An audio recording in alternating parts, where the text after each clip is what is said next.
Hello, and thanks for joining us on this special edition of Let's Talk DeKalb as we celebrate the numerous contributions of DeKalb County women. I'm your host, Diamond Lewis. For this edition of Let's Talk DeKalb, we're taking time out to honor and celebrate just a few of the many wonderful, inspiring, and hardworking women right here in DeKalb County. We begin with the longest-serving DeKalb County employee who is still on the job, who, you guessed it, happens to be a woman. We're talking about none other than Master Police Officer Gail Carabeka, who joined the department in September of 1976. That means she's been working right here in DeKalb County for more than 4 decades. The Board of Commissioners recently honored Officer Carabeka for this special work milestone at a recent regular board meeting.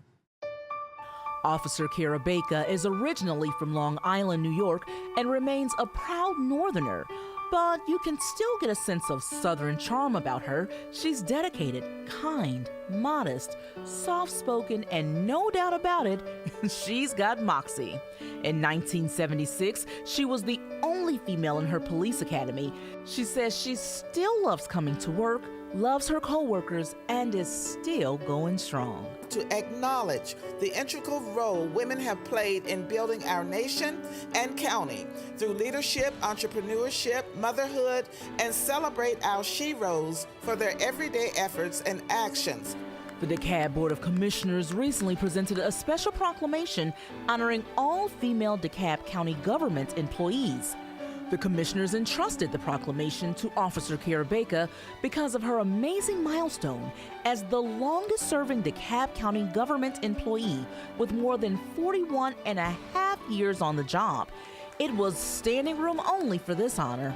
On behalf of all the citizens of DeKalb, our appreciation and our thanks and our love for you because of your great service to our county. It makes me feel wonderful. It is so nice of them to come out here, to spend their time honoring me and supporting me like this.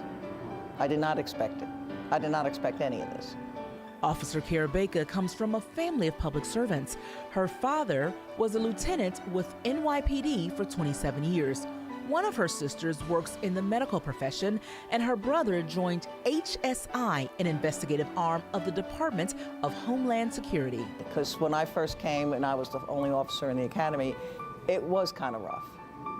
But now everyone's so much more supportive. Back then they weren't, but it has changed completely, and so I do try to be a role model. Officer Carabeka credits her parents and Mother Teresa as her role models and strives to be a good role model herself, especially to female police officers. Officer Carabeka has a reputation as a hardworking, honest, dedicated public servant who treats others with respect. She's been recognized as Officer of the Year twice. She served in many public safety roles in DeKalb, including working in special operations, traffic enforcement, commercial vehicle enforcement, special details and escorts, and driver for DeKalb's first female CEO, Leanne Levitan. Gail comes to work every day with a smile on her face, ready to work, and never complains. She is a role model for all of us to emulate, and I only hope that I can live up to her example. I do want everybody to turn around and see her co-workers who came here this morning to honor and recognize Gail Carabeka.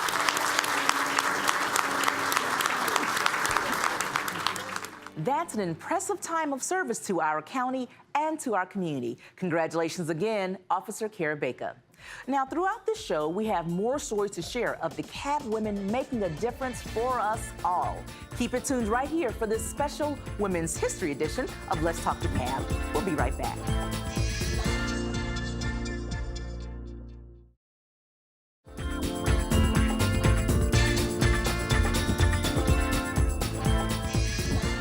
Welcome back. As we continue this special edition of Let's Talk DeKalb, we have now the president of the DeKalb Chamber of Commerce joining us, Ms. Katarina Taylor. Thank you so much for joining us today. Thank you for having me.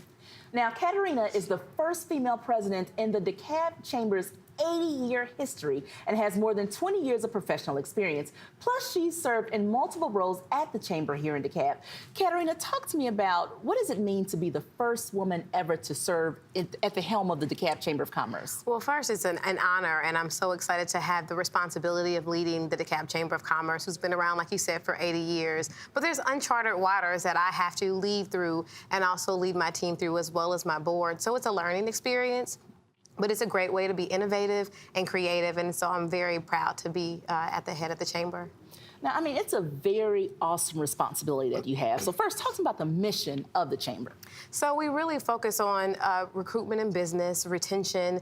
We focus on education. You can see our work realized in 4 different areas: education, economic development, public advocacy, and then, of course, entrepreneurship and our members. And our work is always going to be centered around those 4 pillars. Now, I have to say, I'm honored to be a member of WELD, which is the first ever women's group that you started at DeKalb County's Chamber of Commerce. So talk to us about that, and why was it so important for you to get women executives in DeKalb County together for this purpose? So I think it's important to know that being the first woman president of the chamber in such a long history, we've only actually had 4 chairpersons that have been women. And so I wanted to make sure that as we recruited more women to serve on our board, to serve in our chamber, as well as women who are entrepreneurs and emerging executives and current executives in DeKalb County, we needed a place where we could come together and really help each other grow. We didn't have that prior to in the chamber, and so I decided that it was important for us and important for our membership to create women executive leaders of DeKalb. And so I'm proud of the work that we've done. I'm proud of the women that want to be engaged and help each other grow. And so it's a good opportunity for all women. Now, I consider you a friend, and I'm super proud of all the work that you've done, but you're a true visionary in this position. Talk to me about what's next for the chamber with you at the helm. So there's so much that we have the potential to do. I feel like after 3 years in the chamber, sometimes I have to bring people along with me. Sometimes my vision is a little bit too far out there. Never. And so, getting my team and getting my board on board with sometimes the craziness that is Katerina and the vision that I have. But what we really need to do is grow the chamber. We need to grow the chamber in ways that has not, been grown before, meaning we need to engage more of the public sector, some of our larger organizations that are fully invested in DeKalb County, but may not necessarily be invested in entrepreneurs here in the county. And so how do we make that connection? How do we grow small business? I believe that the future of the state, of the county, of the country, and workforce development are people starting their own businesses. So how do we help create and incubate innovation in that way? Now, you're also a huge advocate of financial literacy. Absolutely. And my team here did a little digging. Yeah. And I understand that in 2009, you started your own business. I did. Called Smart Kids Money Matters. That's right, Talk to us about why is financial literacy such a major issue for you and something that you've committed your life to making sure others have access to. So prior to being recruited to the chamber, I was a banker for 15 years. And what I would see, during my time in the bank, I worked in marketing, but I also worked in the retail side of banking. I would see children come in with their parents. Maybe it was payday. Maybe it was, somebody got an overdraft fee in their account. But the kids didn't understand why their parents were coming into the bank angry. So instead of the opportunity of banking could be a possible profession for me when I'm older in the future, and how do I really amass wealth? How do I grow? And how do I learn more around how to build wealth? They were coming into the bank and their parents were angry. So I wanted to kind of dispel the myth that every time I go into the bank, I'm either with my mother or my parent or whoever, and they're not happy when they walk out. So how do I ensure that students that don't have exposure to financial literacy get exposure to financial literacy? How parents who don't necessarily engage their kids in financial literacy are also encouraged to do that? So I created Smart Kids Money Matters, and I went out and taught kids for free, about over 1,000 kids in probably 15 different organizations. How do we make sure that our kids are equipped with understanding that money is time, time is money, and you have to use it responsibly. And you have to use it responsibly, and you have to take care of your community as well when you get it. And so I was very proud of that program. Now, a little background information on you. You're the baby of a small family. A large family. 9 kids? 9 kids, yeah. 9 kids. And you're one of a set of twins. Yes, I'm 9. Yeah, I'm number 9. I love the story you tell about what put this entrepreneurial spirit in your body. Okay. Talk to me about your dad and how you're a product of your environment and you're growing up. Yeah, absolutely. So I think there's so much I could say about my dad. And I don't know if I've ever told you about the milk money story. Share it. So when my sister and I were younger, our kindergarten, we were sitting around the table drinking our milk, because I'm a little bit older. So when I was in kindergarten was half a day. So we only got a little small carton of milk. And so we were sitting around one day in class, and I noticed that there were kids that weren't drinking milk. Now, 5- and 6-year-olds, if you put milk in front of them, they're going to drink it. And so I asked my teacher, I said, well, Ms. Bittler, why are there some students that are not drinking milk and others that are? And she said, well, not everybody can afford milk. Milk was $2 a week. And so every Monday morning, my mother would give me $2, and me and my twin sister $2. We'd take it, turn it in. Well, what we realized is my father owned a few businesses. I grew up in the grocery store business. And he would come home late at night with a bag full of money that was a deposit for the next day. And so we would just go in, open the bag, take a few dollars out, and then take it to school and give it to Miss Bittler and say, let's make sure that every kid gets milk today and for the week. Well, it wasn't until maybe a couple of weeks later that me and my sister took a 50.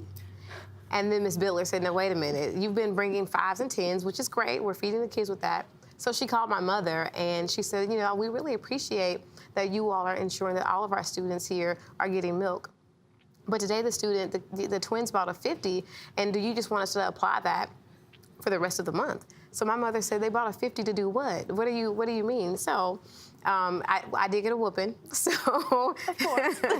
But my dad said, it's a great thing to be engaged in the community. That's right. And businesses should always be engaged in education. And if you needed money to feed all the students, all you had to do was tell me, because that's what we're here for. Not only am I here to employ the community by having jobs and creating the business, but I'm here to ensure that our community is fed and they have what they need by, having this business and employing their parents and ensuring that I'm turning profit while the community is helping to support our business. We give back to the community. And so growing up, I didn't realize that that seed was being planted for me to flourish the chamber here in DeKalb County. We're certainly happy that that seed was planted. Thank you so much for all that you're doing. And I've got to ask you this final question. Absolutely. How can our viewers become more involved with the DeKalb Chamber? So really go to our website, www.dekalbchamber.org. There are lots of events that we have. We want people just to show up. You don't necessarily have to become a member of the chamber, but show up and be engaged, ask questions, get involved, and challenge us to do better at our jobs to ensure that the community is getting what they need and the business community is getting what they need. And of course, if you like us, then join the chamber. Of course. Thank you so much for all that you're doing, and thank you for joining us on this edition of Let's Talk DeKalb. Thank you. Next up, we're celebrating Fire Captain Jackie Peckrell. This DeKalb firefighter and mother of triplets has reluctantly taken on the title of hero. A self-proclaimed country girl, Captain Jackie Peckrell started as a firefighter in DeKalb County in 2003. It's an honor. I mean, it's incredible that God chose us to do this job and gives us that opportunity, because there's no other better feeling than to get to risk your life for somebody else or save somebody's life or have an impact on somebody's life. Captain Peckrell and her fellow DeKalb County firefighters recently gained national recognition for their heroic rescue of several families from a 3-story apartment building engulfed in flames. Firefighter, you saved a child, you see them drop from the 3rd floor of a building. Driving up, we see flames center core from the floor to the ceiling, and my driver gets the truck in position, and I immediately just hear the heartbreaking screams of the family. Among those trapped in the burning building, a 4-year-old little girl and a set of newborn twin babies. I was just climbing up the ladder to get on the porch with the family, and I look up, kind of make eye contact with the mom, and the baby drops. I just see blue coming. I realized at that point that there was a baby coming to me. Peckrell, a mother of triplets, caught one twin newborn. I know you saw that amazing video of Captain Strook catching the child from the burning balcony and the rescue of the newborn baby by Captain Jackie Peckrell, who herself has triplets. She knows how to juggle some babies. That's what it's about. It's not about the money, and it's not about the recognition, and it's not about being a hero. It's about doing what it takes to help others and letting others live. A graduate of North Georgia College and State University, now known as the University of North Georgia, Peckrell strives to be an inspiration to others and a worthy leader. To just be a good leader. I don't exactly want to take a stance as being a female in the fire department, but I want to be a good leader, period. Captain Peckrell's husband, Robert, is also a first responder in DeKalb. Together, the firefighting couple works to make sure their children, Ryan, Kendall, and Jacob, know the value of service. It's why they brought the triplets along to this reunion, with some of the families rescued during that apartment fire, which has forever changed their lives. You know, I'm grateful to meet the people that helped me save my family. I think being a firefighter makes me a better mother because it's what I love to do, and I want my kids to see that you pursue your dreams and you don't let anything get in the way with that. You got to have the heart to do this job. I said, we can train you, we can show you everything to do, but if you don't have it in here, you're not going to make it. Captain Jackie Peckrell credits faith and family for all she has accomplished. And as she continues to trailblaze her own path through service here in DeKalb County, she continues to make her mark in the lives and the hearts of the families she risks her life to serve each and every day.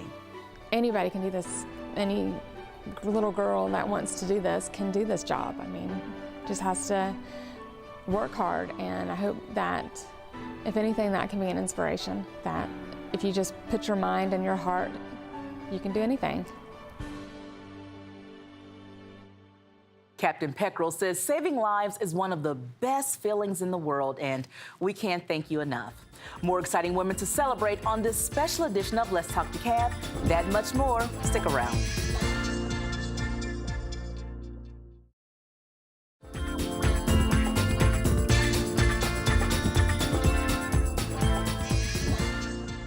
Welcome back to Let's Talk DeKalb. I'm your host, Diamond Lewis. This edition of Let's Talk DeKalb celebrates DeKalb women. One elected official making a difference in DeKalb is the chief prosecutor of misdemeanors in our county, none other than Solicitor General Donna Coleman-Stribling. Thank you so much for joining us today. Thank you, Diamond, for having me here today. Now, Donna has worked in several offices in DeKalb County, including serving as the Deputy Chief Assistant District Attorney over the Crimes Against Children Unit in the DeKalb County District Attorney's Office. Talk to me about how that unique perspective is what you bring into the job that you do each and every day here as our Solicitor General. Well, when I dealt with children in the Crimes Against Children Unit, our job was primarily to be proactive. Our job was to not only assist the children and their families with the process in which they were moving forward in the case, but also to see what other type of resources we can provide to them. And I bring that same perspective to the work that I do each and every day while working as Solicitor General.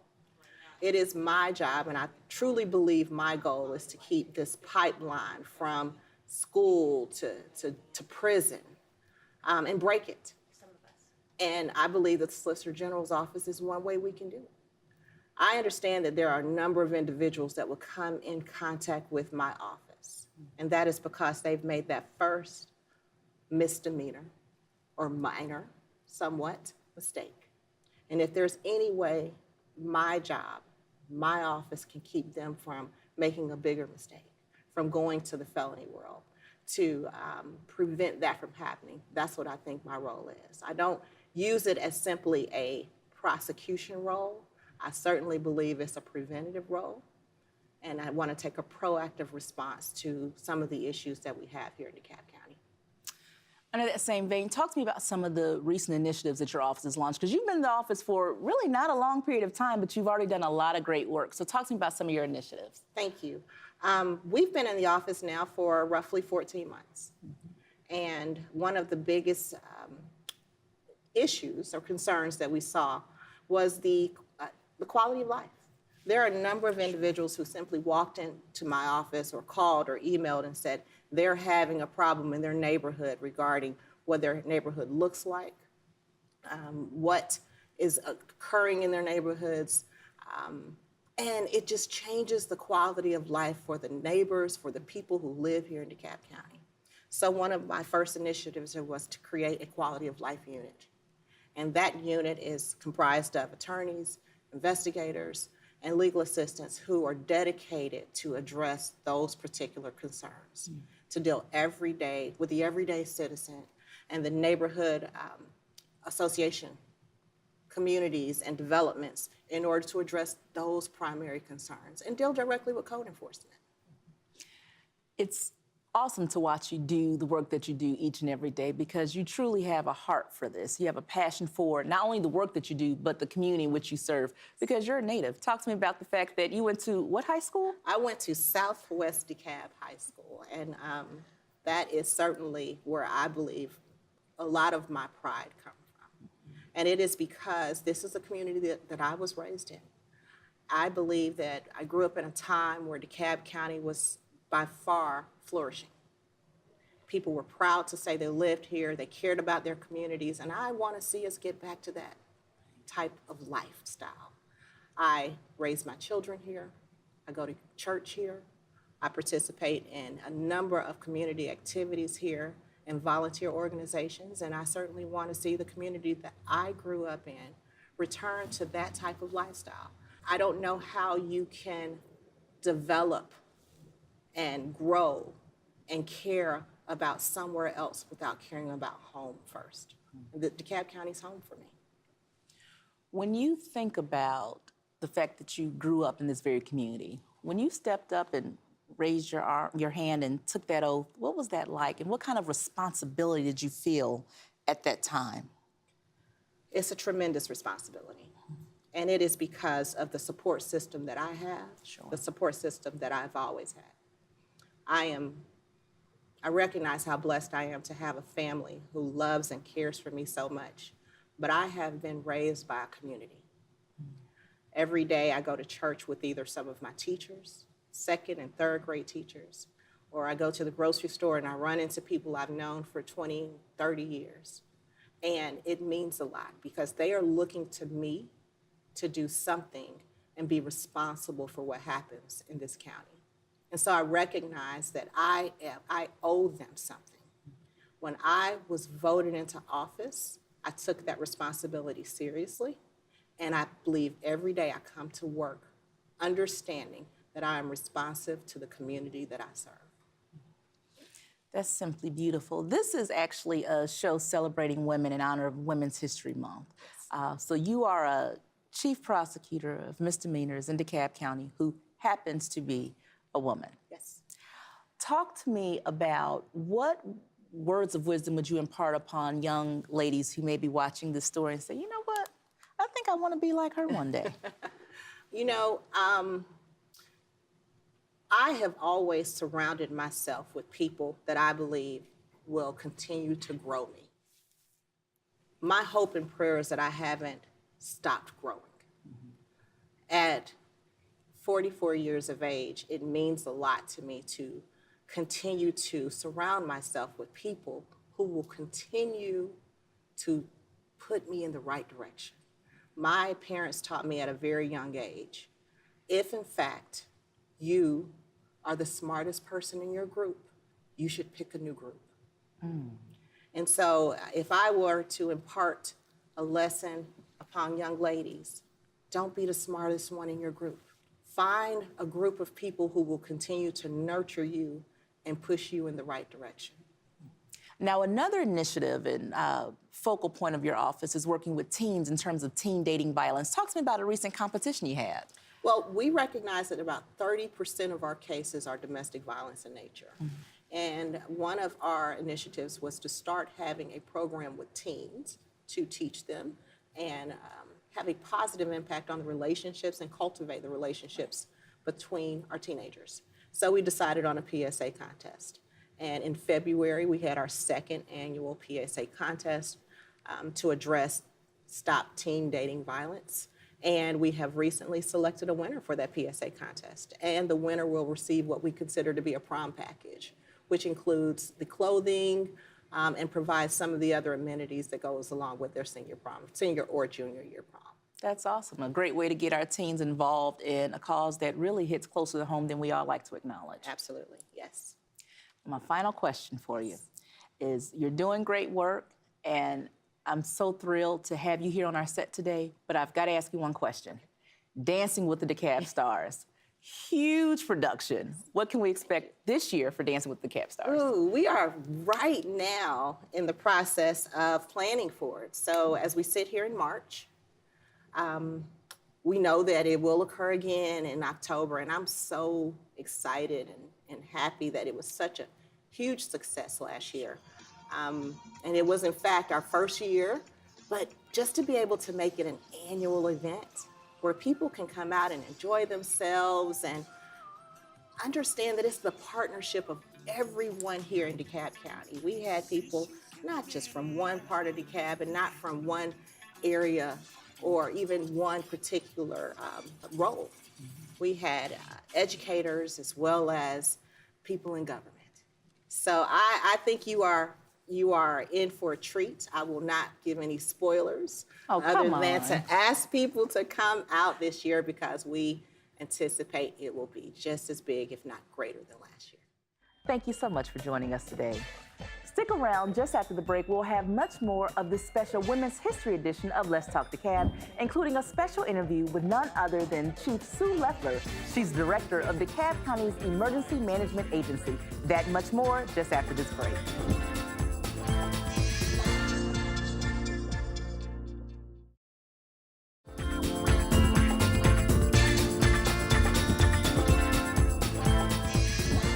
Welcome back to Let's Talk DeKalb. I'm your host, Diamond Lewis. We'll continue highlighting some of our special DeKalb County women with our next guest, Director of DeKalb's Emergency Management Agency, none other than Chief Susan Leffler.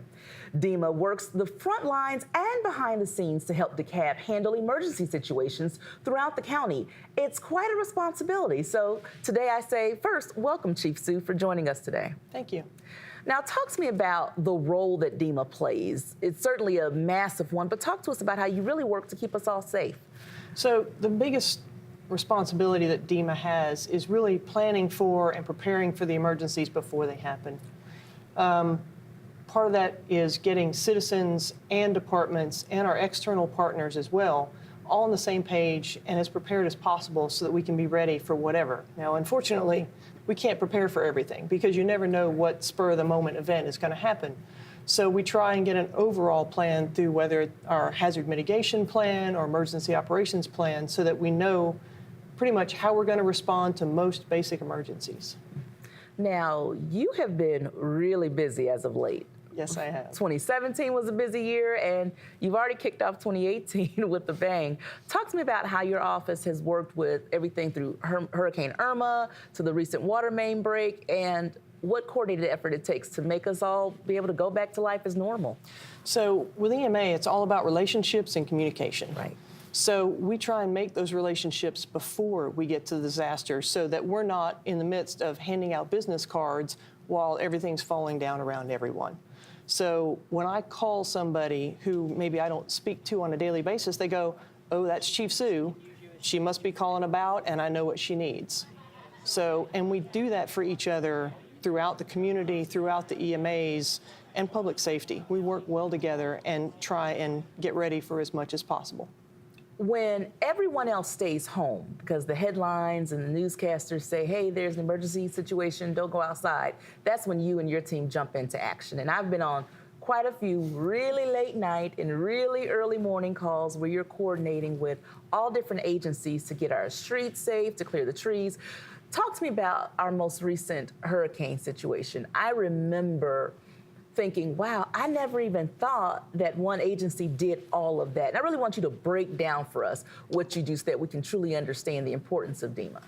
So with a hurricane, the good thing about a hurricane is you can see it coming. Right. It's not like a tornado or a water main break.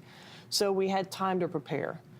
We don't know exactly where it's coming sometimes or how hard we're going to get hit, but we have a good bit of notice on that. So I start talking to our internal departments like roads and drainage and sanitation, our public safety partners. Look, we're going to get high winds. When you look outside and you see that gorgeous tree canopy that we have out there on a daily basis, that a lot of that's going to come down.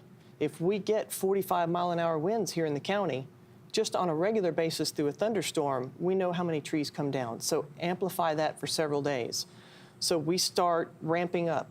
I start trying to think ahead with my team at DEMA of what we need before the disaster, what do we need during the disaster, and how best can we quickly start getting everybody back to normal. Our folks in DeKalb, our citizens, don't mind staying at home for a day or two, but after that, they tend to want to get out. They need groceries, they need, to get out and about.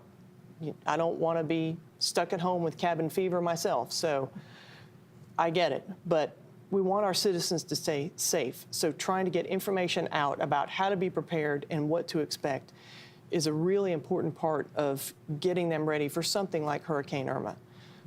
Working with Georgia Power, our outside entities, to say, here's how we're going to talk to you about trees down with wires entangled. How will you get that information back to us to say the power's off, it's safe, that our crews can now go in, clear that off the road so that the roads are now open for the public safety to be able to get in and out of situations. Because our roads and drainage, who normally push things off and cut it up to the side, were so taxed, we put sanitation to work with the cleanup.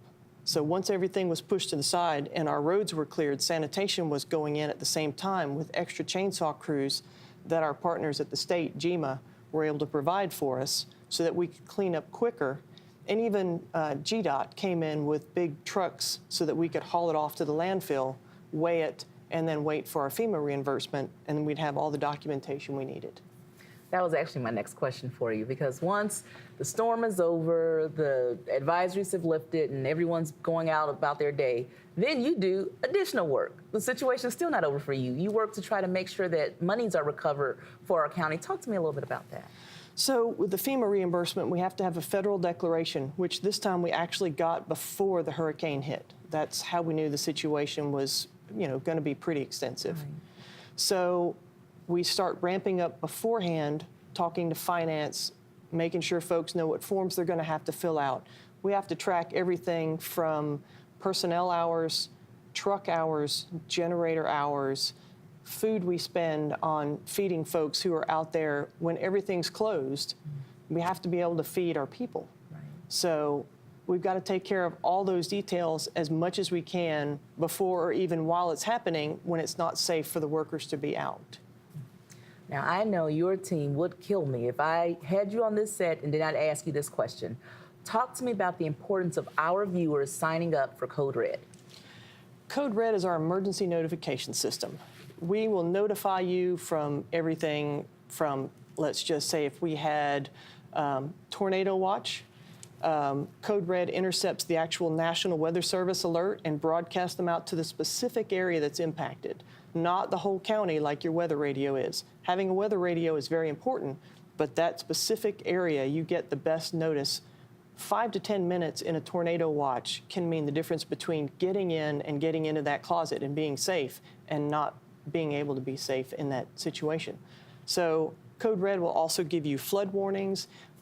It gives you, I can put out messages if we had a civil disturbance and we needed folks to stay out of a specific area for their safety. We can put that kind of notification out. We only use it for emergencies and disasters. We promise we won't call you for anything else that's not more minor or trivial, because that's the request of a lot of our folks. Don't call me for the little stuff. Let me know when something big's happening. And then my last question for you. This is a good one. You are working to shatter the glass ceiling in your respective industry, and that's why this show is important, because we're highlighting the work and accomplishments of women throughout DeKalb County. You are actually the first woman to head an emergency management agency in the Metro Atlanta area. Talk to me about your rise to this position and how you can encourage other young ladies to say, you know what, this is something that's different, but I can do it and make a difference while doing it. So I started here in DeKalb in the emergency medical system as a paramedic. We merged with fire. Now, when you merge into a fire department that is 90 to 95% male, you realize that you're outnumbered and that you are on a daily basis asked to do things that men take other men for granted in. So I can't tell you how many times I was asked, if I fall out in a fire, if I'm hurt, are you going to be able to get me out? Look at you, you're a little tiny thing. And it didn't matter if you answered that on that day. 2 days later, you were going to be asked the same question by somebody else. So it's constantly proving yourself and your value. The same thing happens in emergency management. There are so few of us that are female in this area, this field, that, you know, we're just constantly asked and we're scrutinized a lot more than a lot of the men are who have been around for years and years. You proud of the work you're doing? I'm very proud of the work I do. And we're proud of you, and we thank you for all the work that you're doing, and thank you for joining us on our show today. Chief Sue Leffler, thank you for serving the people of DeKalb County. Thank you.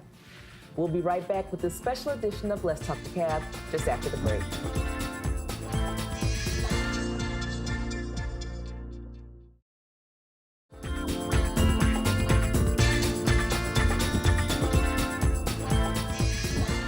Welcome back. You're watching our Women's History edition of Let's Talk DeKalb. I'm your host, Diamond Lewis. Now, we're delighted to have DeKalb County's District Attorney, Sherry Boston, here with us today. Thank you so much for joining us, DA Boston. Thank you so much, Diamond, for having me. Now, DA Boston makes a difference in DeKalb as the Chief Prosecutor of Felony Offenses in the Superior Court of our county. Talk to me about what's your passion and your vision for your position as DA of DeKalb County? Well, I believe as district attorney, I have the ability to really effectuate change in the community, not just from doing what I'm statutorily obligated to do, which is prosecute crime in our courts, but also have an impact on how the people of DeKalb actually live their everyday lives. And our goal is to make our community safer.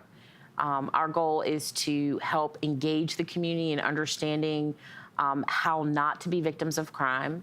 And also, we want to engage our young people to keep them out of the criminal justice system.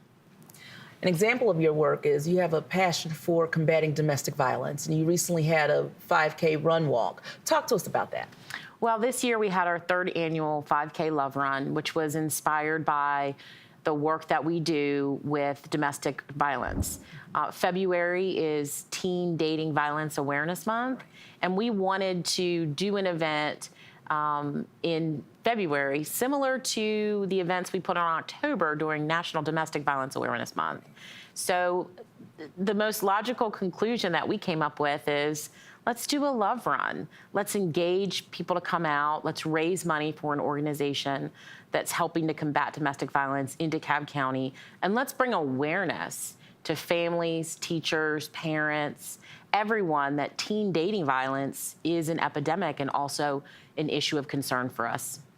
Now, we have been honored to partner with your office for the last few years to broadcast your domestic violence awareness program in October.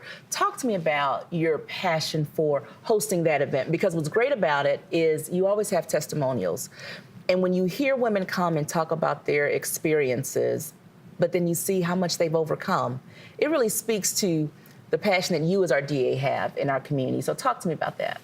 Well, it's an honor and pleasure to have the opportunity to not only educate our community around domestic violence, but to showcase our survivors. They really can tell the stories of their experiences and how what we call coordinating a community response to domestic violence can really take form and shape somebody's life. For example, as we talked about, I think the last couple years, we had a victim show up with her children in arm one year to our domestic violence symposium because she was watching TV. DCTV was airing our symposium live. And in that moment, she knew if she came right here, she'd be able to get some assistance. So it's moments like that where victims can just walk off the street and just have, in that moment, go, please help me. That makes the work that we do invaluable. Talk to us about the awesome responsibility you have of this role. We were there and actually covered when you raised your hand, you had your babies and your husband there, and you accepted that oath. Talk to me about the awesome responsibility for this position. It really is, in some ways, an overwhelming amount of responsibility. And, you know, to be entrusted with the community, with DeKalb saying, we trust you to put you in this role, and we trust that you're going to make a difference and hold violent offenders accountable and keep our community safe. It's an awesome responsibility. And raising my hand, you know, putting my hand on my great-grandmother's Bible and having my husband and my 2 daughters stand there and watch me take this oath in front of hundreds and hundreds of people, It really was amazing, and I think about that every day. I never, ever take for granted, and I haven't in the 14 months that I've been in office, that responsibility that the community has given to me, and the promise that I made in taking that oath that I would do everything in my power to never let them down. And I think about that every day, and it weighs on me because I continue to think, what can I do more every single day to be successful in this role, not for myself, but the people that elected me to serve in this role.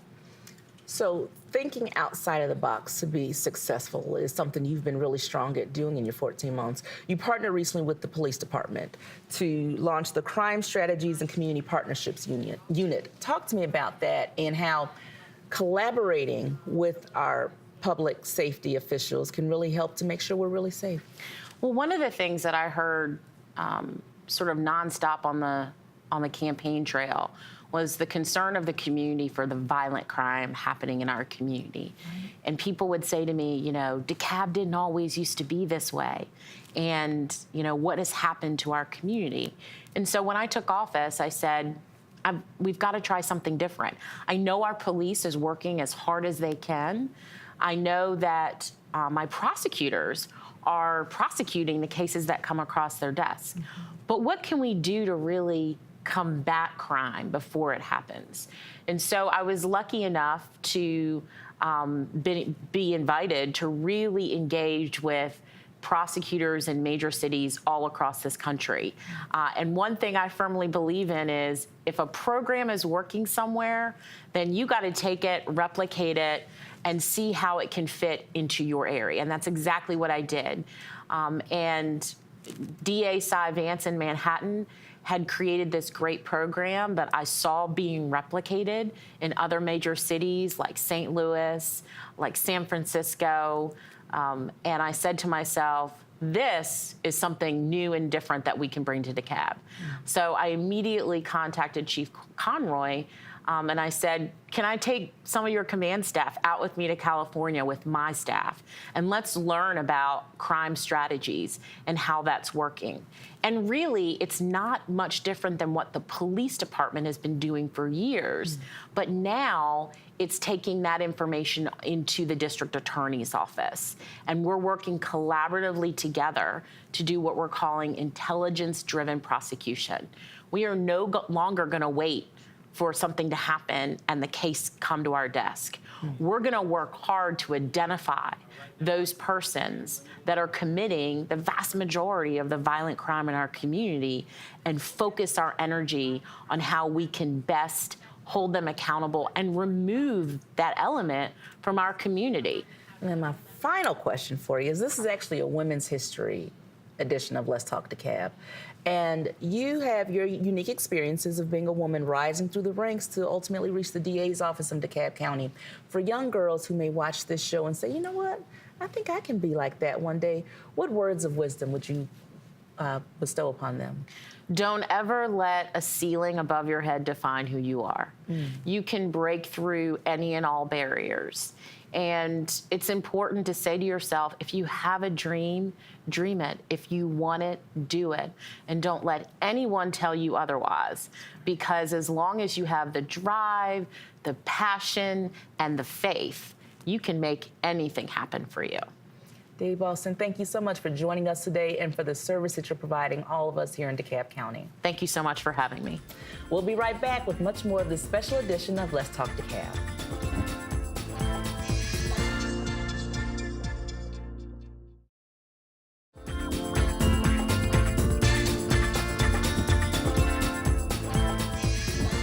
Welcome back to Let's Talk DeKalb. I'm your host, Diamond Lewis. Next up on our Women's History edition of Let's Talk DeKalb, we are joined by DeKalb County's Board of Health Director, Dr. Sandra Ford. Thank you so much for joining us today. Thank you for having me. Now, DeKalb County's Board of Health works hard maintaining and creating numerous programs, all geared towards improving the health of everyone right here in our county. So, Dr. Ford, let's jump right into it. The flu. Yes. This has been a crazy flu season. Talk to us about what's going on here in DeKalb County specifically. Well, first, let me just give you a Georgia perspective. So there have been almost 120 deaths in this state from the flu. DeKalb is up to 5 deaths, one of which was a pediatric death, a 14-year-old, previously well, who died from the flu. So every year we have these conversations with the community about how dangerous flu is, and unfortunately this year was really the proof of it. Wow. So, okay, I've heard so many different things, so I want you to tell us what's true and what's not true. Okay. Will getting the flu shot help you from getting the flu? Absolutely. So the discussion about this year's flu vaccine was that it wasn't as effective as previous years, and that is true. Okay. But the initial rumor was that it was only 12% effective. That's not true. That number came from a United Kingdom study. So the UK flu is about 12% effective. Our flu vaccine that we have here in the United States is about 30% effective, which is not fabulous, but protection is protection is protection. And so I think that even taking the flu shot, what I have seen is even folks who got the flu after the flu shot had a lesser intensity of flu. Anyone who's actually ever had the flu understands just how horrible it is. And so anything that would lessen the severity of that, to me, is a good thing. And that's an example of the work that you and your office do. You all come here and you gave flu shots to our Board of Commissioners. We love to do that. But you all also had the drive-up flu clinic. Talk to us about that, because that was something that was different, but it's a great way to engage the community and get folks to come out. Well, so part of the issue with the flu, well, anything, you know, we're in a society that just loves convenience. And so anything that we can do to make things easier for folks is always going to be more appealing. So we thought, yes, well, everyone, drive-through, you know, dry cleaners, drive-through food. And so we said, well, let's try a drive-through clinic. So the folks at North Lake Mall were nice enough to let us utilize their parking lot. And so we had Georgia Tech students there, because it's also an exercise in emergency preparedness, because in the event of a bioterrorism event, we're going to have to give folks medication, the entire county, in 48 hours. And so events like that allow us to time throughput to see how fast can we get that done, how can we get the paperwork, how can we get the meds in folk, and observe them, and then send them on their way. So it was a dual effort in terms of actually giving people vaccine, but also to test our capacity.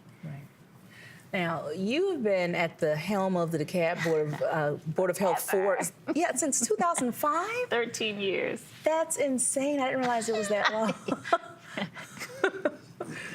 So, that said, what's interesting about your work, and I've learned so much from you over the years, is that it's not just about what people consider to be health-related issues. Talk to me about how large of an umbrella the Board of Health actually covers in the services and initiatives and programs you offer. You know, the truth of the matter is, if anything you think about indirectly or directly, we do. So it's flu vaccines, of course, any type of infectious disease. We're also responsible for any disease outbreaks. So, for example, if you eat in a restaurant and 5 of your friends all get sick, we go to that restaurant, test the food, test your staff, your folks to make sure, you know, what caused it. So we do those outbreak investigations. We're also in charge of inspecting all of the school cafeterias, every hotel in the county, and over almost 2,000 restaurants and tourist accommodations. So there's that. Then we are also responsible for white powder incidents as they relate to bioterrorism. We also do family planning clinics throughout the county. We have 6 clinics. So we do HIV, hepatitis C. We also do, we have a maternal and child health program called More Moms, which works to address the infant mortality issues in the county. We just launched our men's health clinic last week in partnership with Fulton DeKalb Hospital Authority and DeKalb Medical Center. And our most recent initiative is around human trafficking. So we've been trying to work to increase awareness around that. And that's just off the top of my head, the things I can think of. But yeah, we stay busy. It's a very busy place, never a dull moment, but we impact the lives of the folk that live in this county every single day. Now, you actually gave me a perfect segue there and kind of stole my question a little bit, but I won't hold that against you.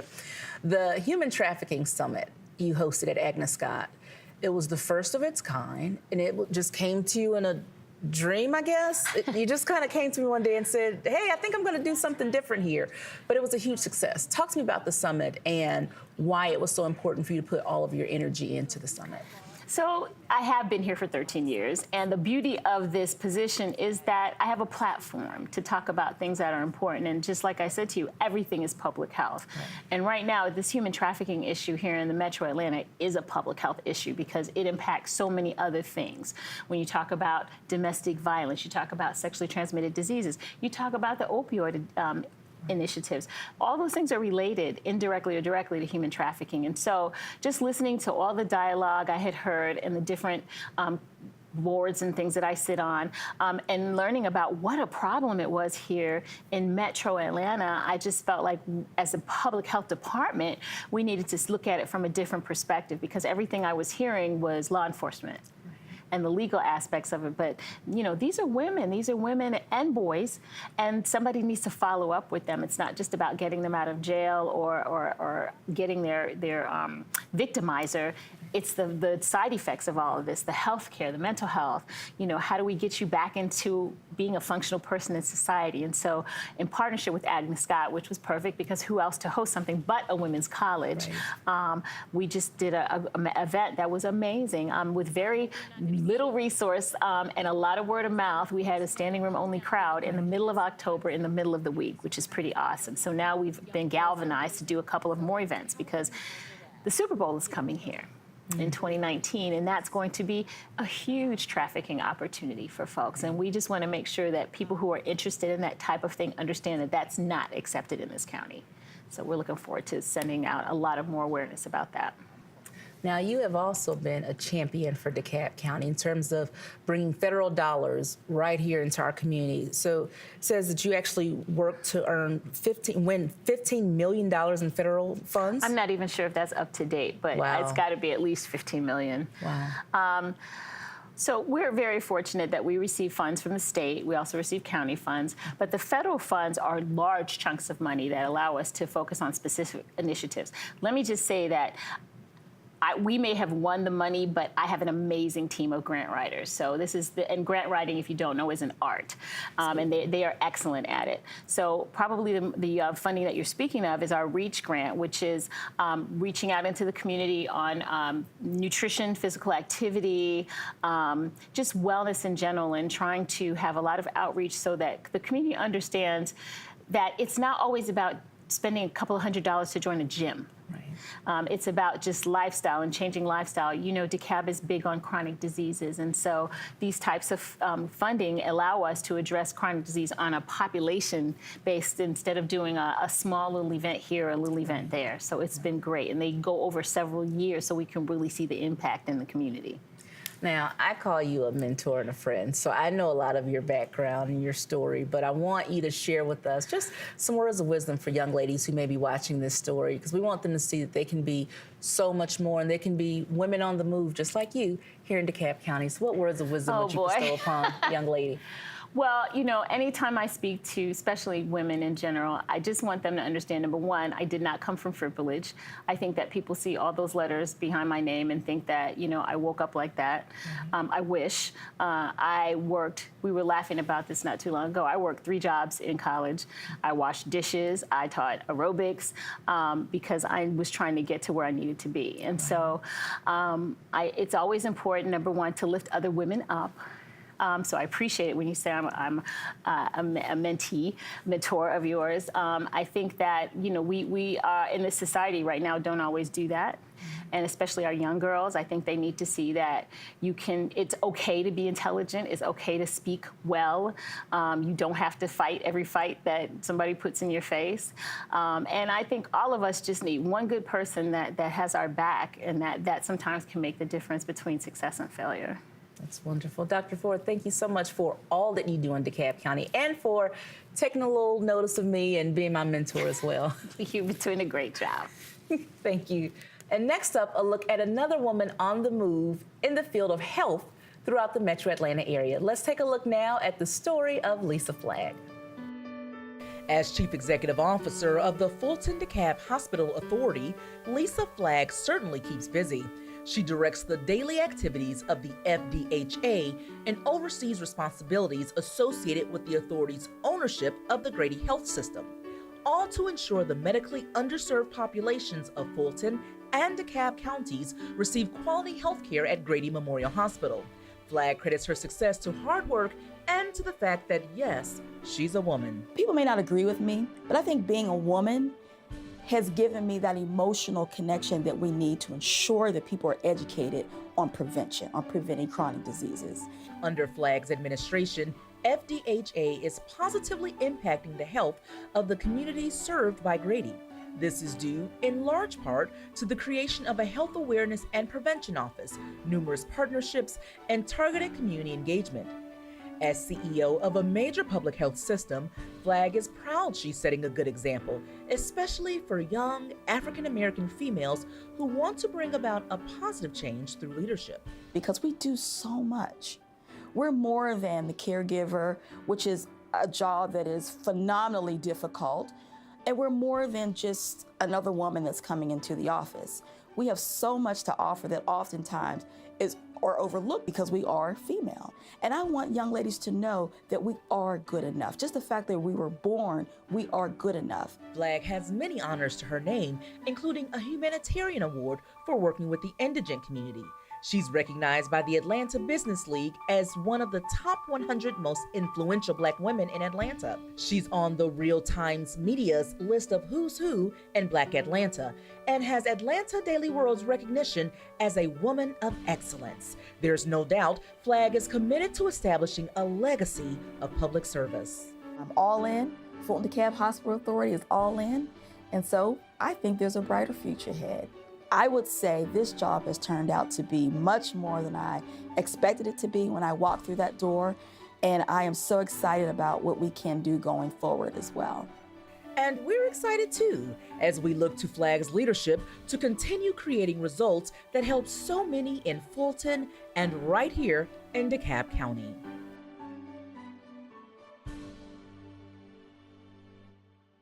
Stick around, we have much more and more highlights of women on the move right here in DeKalb County on this special edition of Let's Talk DeKalb.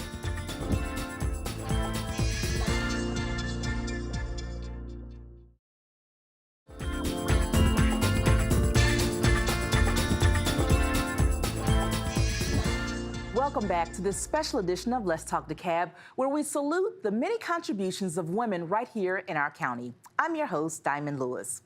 In our next story, we will take a look at a special report highlighting the work of DeKalb County CEO Michael Thurman's Chief of Staff, Lakeitha Carlos.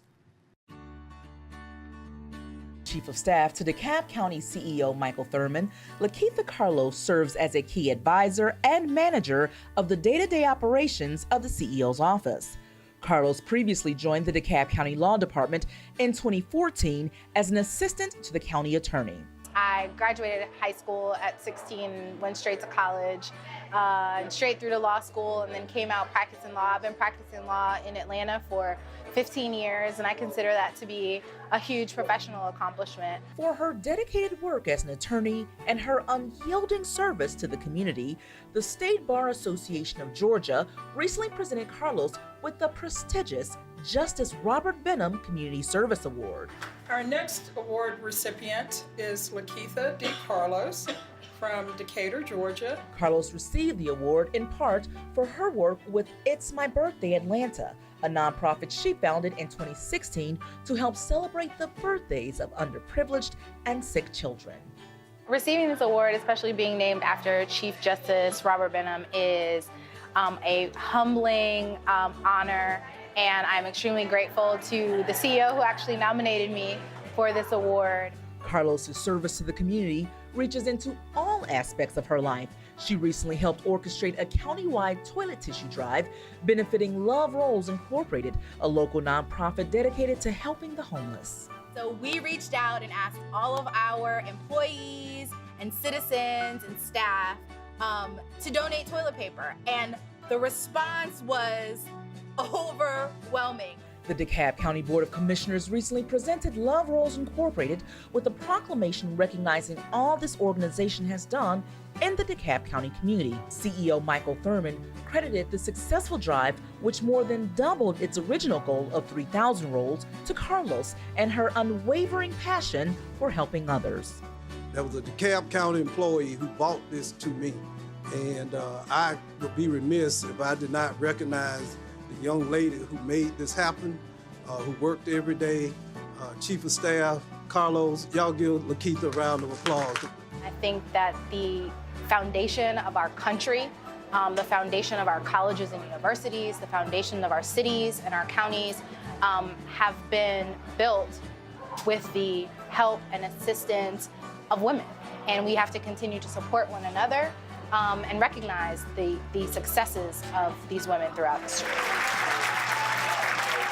My biggest role model is my mother. She is an awesome friend, an awesome leader, and a true servant of the community. The proud Panther alumni received her degree in mass media arts from Clark Atlanta University and her Juris Doctorate from Tulane Law School in 2003. She is the former president of the Georgia Association of Black Women Attorneys and credits her own support system for all of her success.